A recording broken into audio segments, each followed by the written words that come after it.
खुलुमबाय बेयो बड'लेण्ड इंखं टेलिभिजन दिनै 20 सेप्तेम्बर 2023 बुधबार खालि सानसेनि बरादखौ नोंथांमोननि खाथियाव लाबोदों आं सदानन्द दैमारिया।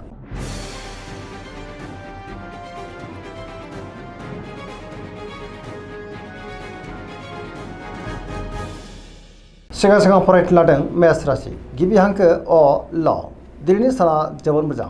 गोदान खामानियाव दिनै आखाइ होजेननो हागोन। गोसोआव गोथों आरो गोग्गो साननाय फैगोन। मावनो लानाय खामानिखौ थिसननो आरो गोरलैयैनो मावफुंनोबो हागोन।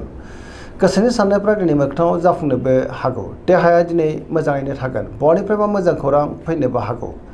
रांखावरियाव जोबोर मोजां। बेफार फालांगियावबो दिनै जोबोर मोजां मुलाम्फा मोनगोन। गोबां जेंना जेंगोनाखौ दिनै सुस्रांनो हागोन। आयाबो बांनो हागौ। रांखावरियाव मोजां। बेफार फालांगियाव मोजां होनजायो।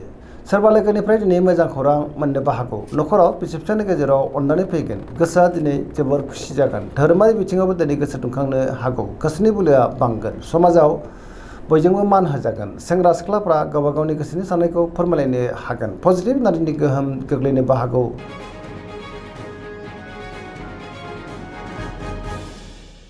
वृष राशि गिबि हांखो इ उ ब दिनैनि साना जोबोर मोजां।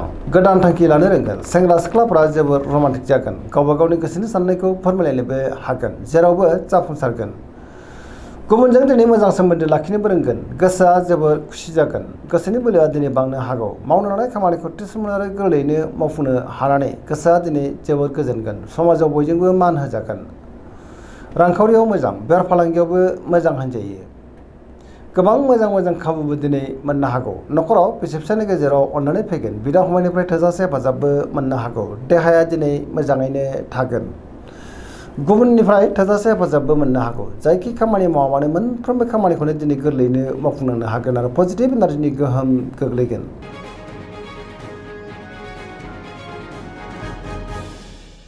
मिथुन राशि गिबि हांखो क स दिनैनि साना मोजां आरो गाज्रिनि गेजेरजों बाबेलांनो हागौ। गोसोआव गोनो गोथो साननाय फैगोन। नेगेटिभ एनार्जिनि गोहोमबो गोग्लैनो हागौ। समाजाव लोगो लेवानि आंखाल जानोबो हागौ। गोसोआ दिनै जोबोद दरसि जानोबो हागौ। मोनफ्रोमबो बिथिङावनो दिनै सांग्रां जानांगोन। गियाननि आंखाल जानो हागौ। नेगेटिभ एनार्जिनि गोहोम गोग्लैनोबो हागौ। गोसोआव दिनै गुलाय गुजाय साननाय फैगोन। देहाया मोजाङै थायोब्लाबो जानाय लोंनायाव सांग्रां जानांगोन। रांखावरियाव बारा मोजां नङा। नाङा फाङा खरसायाबो बांनो हागौ। बेफार फालांगियावबो बारा मोजां नङा होनजायो। गुबुननि थाखाय दिनै नाङा फाङा जेंनायाव गोग्लैनांनोबो हागौ। न'खराव अननानै फैगोन।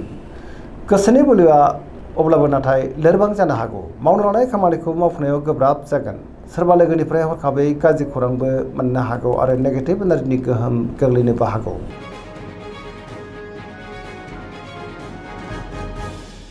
कर्कट राशि गिबि हांखो ड ह दिनैनि साना जोबोर मोजां। गोसोखौ दिनै जोबोर गोजोननाय मोनगोन। बहाबा दावबायनो एबा हान्थिनो खाबु मोनगोन। सोरबा लोगोजों बाख्नाय जानानै गोसोआ दिनै जोबोर खुसि जागोन। गोसोनि साननायफ्रा मोगथाङाव जाफुंनोबो हागौ।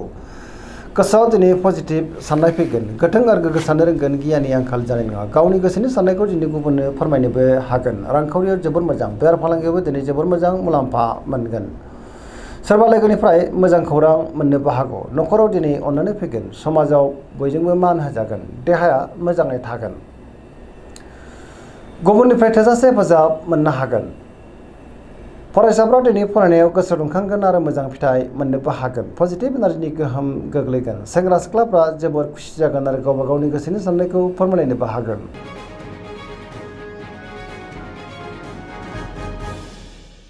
सिंह राशि गिबि हांखो म थ दिनैनि साना जोबोर मोजां। गोथों आरो गोग्गो साननो रोंगोन। गियाननि आंखाल जानाय नङा। गोबां मोजां खाबुबो दिनै मोननो हागौ। गोसोआव पजिटिभ साननाय फैगोन। मावनो लानाय खामानिखौ थिसननो आरो गोरलैयैनो मावफुंनोबो हागोन। सोरबा लोगोनिफ्राय थोजासे हेफाजाबबो मोननो हागौ। बहाबा दावबायनो एबा हान्थिनो खाबु मोनगोन। रांखावरियाव जोबोर मोजां। बेफार फालांगियावबो दिनै जोबोर मोजां मुलाम्फा मोननो हागोन। सोरबा लोगोजों बाख्नाय जानो हागौ। फरायसाफ्रा दिनै फरायनायाव गोसो दुंखांगोन आरो मोजां फिथाइ मोनगोन। न'खराव अननानै फैगोन। समाजावबो मान बांगोन। देहाया दिनै मोजाङै थागोन। फरायसाफ्रा मोजां खाबु मोननोबो हागौ। गुबुननि थाखाय दिनै गोबां मोजां खामानि मावनानै होनोबो हागोन। लाइमोनफ्रा जोबोर रमान्टिक जागोन आरो गोसोनि साननायखौ फोरमायलायनोबो हागोन।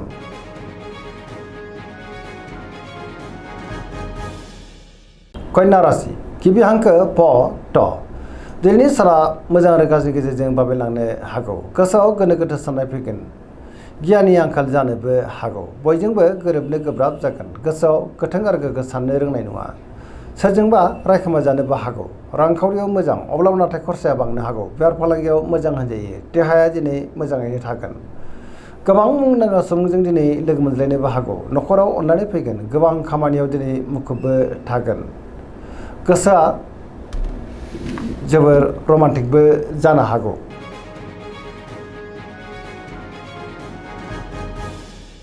तुला राशि गिबि हांखो र ट दिनैनि साना जोबोर मोजां बहाबा दावबायनो बा हान्थिनो खाबु मोनगोन सोरनिबा अननायखौ मोननो हागोन गोथों आरो गोग्गो साननो रोंगोन गियाननि आंखाल जानाय नङा गोबां रोखोमनि जेंनाफोरखौ दिनै सुस्रांनो हागोन गोसोनि बोलोआ बांनो हागौ गावनि गोसोनि साननायखौ गुबुननो फोरमायनोबो हागोन मावनो लानाय खामानिखौ थि समावनो आरो गोरलैयैनो मावफुंनो हागोन देहाया मोजाङै थागोन रांखावरियाव मोजां अब्लाबो नाथाय खरसायाबो बांनो हागौ बेफार फालांगियाव दिनै जोबोर मोजां मुलाम्फा मोनगोन न'खराव बिसि फिसानि गेजेराव अननानै फैगोन समाजाव दिनै बयजोंबो मान होजागोन बेफार फालांगियाव जोबोर मोजां गुबुनजों दिनै मोजां सोमोन्दो लाखिनोबो रोंगोन लोगोफोरनिफ्राय थोजासे हेफाजाब मोननो हागौ गोदान थांखि लानो रोंगोन सेंग्रा सिख्लाफ्रा गावबा गावनि गोसोनि साननायखौ फोरमायलायनो हागोन आरो गोसोआ दिनै जोबोर रमान्टिकबो जागोन पजिटिभ एनार्जिनि गोहोम गोग्लैनोबो हागौ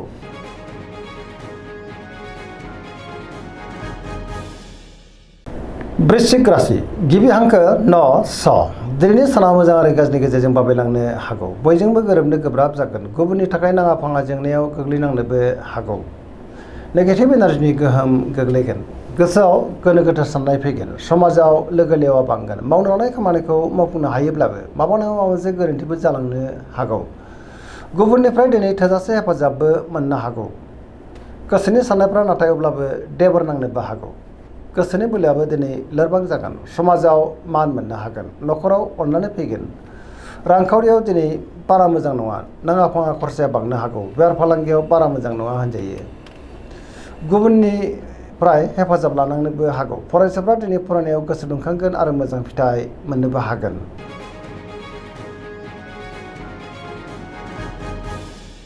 धनु राशि गिबि हांखो ढ फ भ दिनैनि साना बारा मोजां नङा गोसोखौ दिनै जोबोर गुलाय गुजाय मोनगोन गोबां रोखोमनि जेंनाजों मोगा मोगि जानांनोबो हागौ गोसोआव दिनै गोनो गोथो साननाय फैगोन गोसोनि बोलोआबो दिनै लोरबां जानो हागौ मावनो लानाय खामानिखौ मावफुंनो गोब्राब जानोबो हागौ गोसोनि साननायफ्रा दिनै देबर नांगोन रांखावरियाव मोजां अब्लाबो नाथाय खरसायाबो बांगोन बेफार फालांगियाव मोजां होनजायो समाजाव मान हानि जानांनोबो हागौ सोरजोंबा रायखोमा जानोबो हागौ देहाया मोजाङैनो थागोन अब्लाबो नाथाय जानाय लोंनायाव सांग्रां जानांगोन न'खराव अनलायनाया फैनो हागौ अब्लाबो नाथाय नेगेटिभ एनार्जिनि गोहोमबो गोग्लैनो हागौ सांग्रां जानाया गाहाम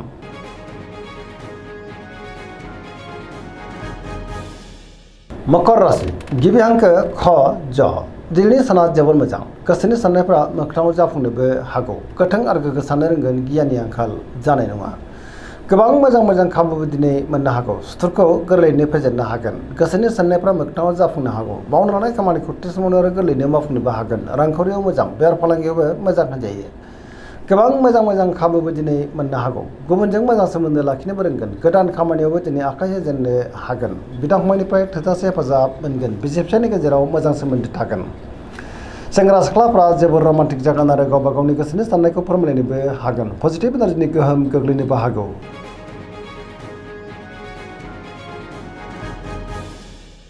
कुम्भ राशि गिबि हांखो ग स दिनैनि साना जोबोर मोजां गोसोखौ दिनै जोबोर गोजोननाय मोनगोन सोरबा लोगोजों बाख्नाय जानो हागौ गोबां मोजां खाबुबो दिनै मोननो हागौ गोसोखौ दिनै जोबोर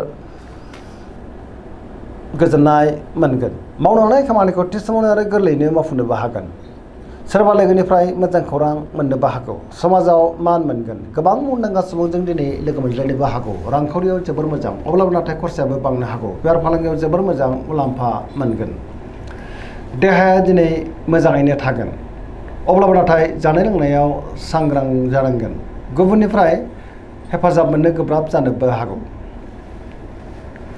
बहाबा दावबायनो बा हान्थिनो खाबु मोनगोन आरो पजिटिभ एनार्जिनि गोहोम गोग्लैगोन मोजाङैनो हान्थिनोबो हागोन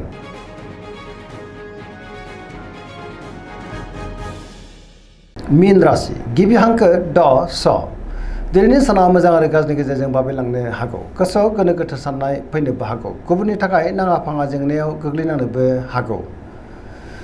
गोसोनि बोलोआ लोरबां जागोन। गावनि गोसोनि साननायखौ गुबुननो फोरमायनो गोब्राब जानोबो हागौ। देहाया मोजाङै थागोन, अब्लाबो नाथाय जानाय लोंनायाव सांग्रां जानांगोन। रांखावरियाव मोजां, बेफार फालांगियावबो मोजां होनजायो। न'खराव अननाय फैगोन, सोरजोंबा बाख्नायजानोबो हागौ। अब्लाबो नाथाय नेगेटिभ एनार्जिनि गोहोम गोग्लैनोबो हागौ। लाइमोनफोरनि गोसोआ दिनै जोबोर आला-खाला जागोन। गावबा गावनि गोसोनि साननायखौ फोरमायलायनोबो गोब्राब जानोबो हागौ आरो नेगेटिभ एनार्जिनि गोहोम गोग्लैनोबो हागौ। दिनैनि राशि फरायनाय एसेनोसै। जोबनायाव बेखौनो खावलायो जाहाथे नोंथांमोना सानफ्रोमबो जोंनि बे बड'लेण्ड इंखं टेलिभिजनखौ नायबाय थायो आरो साबस्क्राइब खालामो, लोगोसे लाइक खालामो आरो शेयार खालामो। एसेनोसै, गोजोन्थों।